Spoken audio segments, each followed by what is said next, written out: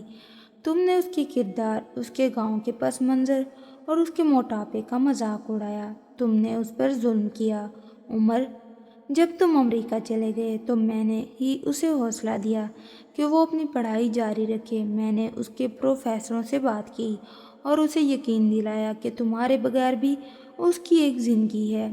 انہوں نے اپنی بات جاری رکھی اور آج تم اس کے قابل نہیں رہے کہ تم اسے اپنی بیوی تسلیم کر سکو۔ وہ ایک کامیاب ڈاکٹر ہے، وہ ایک خوددار ماں ہے اور تم ایک ناکام شوہر اور ایک گناہ گار باپ۔ میں نے فریحہ کا ساتھ اس لیے دیا کیونکہ وہ میری بھتیجی ہونے کے ساتھ ساتھ میری بہو بھی تھی اور میں اسے مضبوط دیکھنا چاہتا تھا۔ یہ سن کر مجھے شدید صدمہ پہنچا۔ میرے باپ نے مجھ سے حقیقت چھپائی تھی تاکہ مجھے میری غلطی کا احساس ہو۔ وہ خاموش تماشائی نہیں تھے بلکہ میری زندگی کا ایک بہت بڑا موڑ تھے۔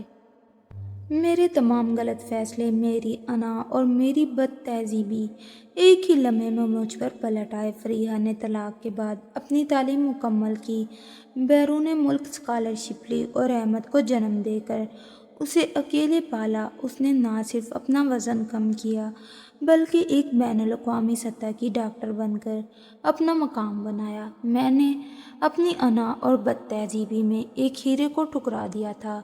مجھے بتاؤ ابو، احمد میرا بیٹا ہے نا؟ فریحہ نے جھوٹ کہا کہ اس کا باپ مر چکا ہے۔ میں نے التجا کی۔ ابو نے سکون سے جواب دیا، فریحہ نے در حقیقت جھوٹ نہیں کہا۔ عمر، جس شخص نے اسے اپنا حق نہیں دیا، اسے نفرت سے چھوڑا اور اس کی توہین کی، اس کا باپ ہونا بھی ایک طرح سے مر چکا ہوتا ہے۔ احمد کے لیے اس کے باپ کا وجود نہیں ہے، یہ اس کا سچ ہے۔ ان کے الفاظ میرے دل کو چھلنی کر گئے۔ میں نے اپنے باپ کے قدموں میں گر کر روتے ہوئے کہا، میں جانتا ہوں میں نے بہت بڑی غلطی کی ہے، مجھے معاف کر دیں ابو، میں سب کچھ ٹھیک کرنا چاہتا ہوں۔ میں فریحہ اور احمد کو واپس لانا چاہتا ہوں، مجھے ایک موقع دیں۔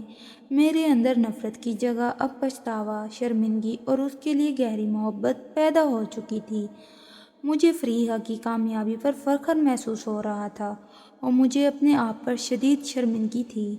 ابو نے پہلی بار مجھے گلے لگایا، مگر ان کے گلے لگنے پر میں اب وہ پرانی شفقت نہیں تھی بلکہ ایک سبق آموز سختی تھی۔ انہوں نے کہا، جاؤ، اپنا آپ اسے ثابت کرو، اس کی محبت، اس کی عزت اور اس کا اعتماد دوبارہ جیتو۔ یہ ایک مشکل راستہ ہوگا، لیکن اگر تم واقعی بدل چکے ہو تو اللہ تمہاری مدد کرے گا۔ مجھے اپنے باپ کا پیار دوبارہ حاصل ہو گیا تھا، مگر اب میرا اگلا اور آخری امتحان فریحہ کے سامنے تھا۔ اسے ملاقات کے بعد میں فوراً امریکہ واپس آ گیا۔ میرے دل میں ندامت اور ایک نئے عزم کی آگ روشن تھی۔ میری زندگی کا مقصد اب صرف فریحہ کا اعتماد اور اپنے بیٹے احمد کا پیار حاصل کرنا تھا۔ میں نے اپنے کیریئر سے ایک وقفہ لیا اور دن رات صرف فریحہ کے کلینک کے باہر انتظار کرنا شروع کر دیا۔ میرے ہاتھ میں ہر روز تازہ پھول ہوتے اور میں کئی ہفتوں تک وہیں کھڑا رہا۔ بارش ہو یا تیز دھوپ، میں نے ہر روز اس سے ملاقات کی، درخواست کی۔ ہر صبح کلینک کھلنے سے پہلے ایک معذرت نامہ اور ایک پھولوں کا گلدستہ اس کے ڈیسک پر رکھواتا۔ مگر وہ میری ہر کوشش کو سختی سے ٹال دیتی۔ اس کا رویہ ایک پتھر کی دیوار کی مانند تھا جس پر میرے پچھتاوے کے الفاظ کوئی اثر نہیں کر رہے تھے۔ ایک دن میں نے دیکھا کہ فریحہ کلینک سے نکل کر تیزی سے جا رہی ہے۔ میں نے دلیرانہ قدم اٹھایا اور اس کا تعاقب کیا۔ وہ ایک پبلک پارکنگ میں اپنی گاڑی کے قریب پہنچی تو میں نے اسے بازو سے پکڑ لیا۔ اس نے حیرت اور غصے سے میری طرف دیکھا۔ تمہیں کیا ہو گیا ہے عمر؟ اس نے غصے سے سرگوشی کی۔ تم مجھے ہراساں کر رہے ہو، میں پولیس کو بلاؤں گی۔ بلا لو، میں نے فوراً کہا۔ مجھے کوئی پرواہ نہیں، مجھے تم سے بات کرنی ہے احمد کے بارے میں، ہمارے بارے میں۔ میں نے اسے زبردستی مگر احتیاط سے اس کے ہاتھ سے پکڑ کر قریب کے ایک چھوٹے سے کیفے میں لے گیا۔ وہ سخت ناراض تھی، لیکن میں نے اس کے بازو کو اتنا مضبوطی سے تھام رکھا تھا کہ وہ مزاحمت نہ کر سکی۔ کیفے کے ایک پرسکون کونے میں نے اسے بٹھایا اور آہستہ سے اس کے سامنے میز پر جھک گیا۔ میں جانتا ہوں میں نے تمہیں بہت تکلیف دی ہے، میں نے تمہاری عزت کو ٹھیس پہنچائی، تم سے تمہارا حق چھینا، میں نے تمہارے وجود کو مسلسل نظر انداز کیا، صرف اپنی انا کی وجہ سے۔ میری آواز بھاری تھی، جیسے ہر لفظ ایک اعتراف جرم ہو۔ میں نے گہری سانس لی۔ لیکن احمد میرا بیٹا ہے، میں اس رشتے سے کبھی دستبردار نہیں ہوں گا، اور تم میری پہلی بیوی ہو، مجھے ایک موقع دو، ایک نئے سرے سے۔ میں نے اپنی زندگی کا سب سے جھکنے والا قدم اٹھایا، انتہائی آہستگی سے اس کے ہاتھ پر بوسہ دیا۔ یہ میری طرف سے تسلیم غلطی تھا۔ میرے اس اعتراف کے بعد فریحہ کے چہرے کی سختی میں دراڑ پڑی۔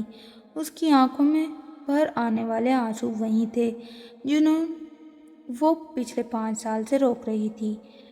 تم نے مجھے برباد کر دیا تھا عمر، اس نے ٹوٹتی ہوئی آواز میں کہا۔ تمہاری نفرت نے مجھے ٹکڑوں میں بانٹ دیا۔ میں ہر رات خود کو یقین دلاتی تھی کہ میں تمہارے بغیر مکمل ہوں، لیکن میں تمہیں دوبارہ وہ حق نہیں دوں گی کہ تم مجھے توڑ کر چلے جاؤ۔ پھر وہ رکی اور پہلی بار حقیقت پوری طرح بیان کی، جسے سننے کی شاید میں نے کبھی کوشش ہی نہ کی۔ ہاں، یہ سچ ہے کہ احمد تمہارا بیٹا ہے، اس نے نظریں جھکا کر کہا، لیکن تم سے طلاق کے بعد میں نے اپنی زندگی دوبارہ بنانے کی کوشش کی۔ میں نے ڈاکٹر حاج رسے سے شادی کی تھی، وہ بہت اچھے انسان تھے۔ اس کی آنکھوں میں ایک نمی ابھری۔ 1 سال پہلے ان کی موت ہو گئی اور میں دوبارہ اکیلی رہ گئی۔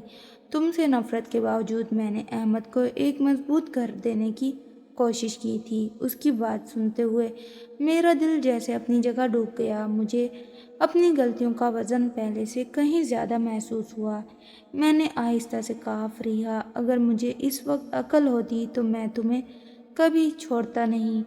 میں اب وہ شخص نہیں رہا۔ سارا کو طلاق دینا میری سزا تھی۔ اس رشتے نے مجھے سمجھایا کہ اصل رشتے کی قدر کیا ہوتی ہے۔ مجھے اب صرف ایک گھر چاہیے۔ تم اور احمد اگلے کئی مہینے میرے لیے امتحان بن گئے۔ میں ہر روز اس کے کلینک جاتا، کبھی پانی لے آتا، کبھی احمد کو کھلونے دیتا، کبھی اس کے لیے آئرن شدہ کوٹ رکھ دیتا۔ میں نے اپنے پیار کو اس پر تھوپنے کی بجائے اس کے احترام سے منسلک کر دیا۔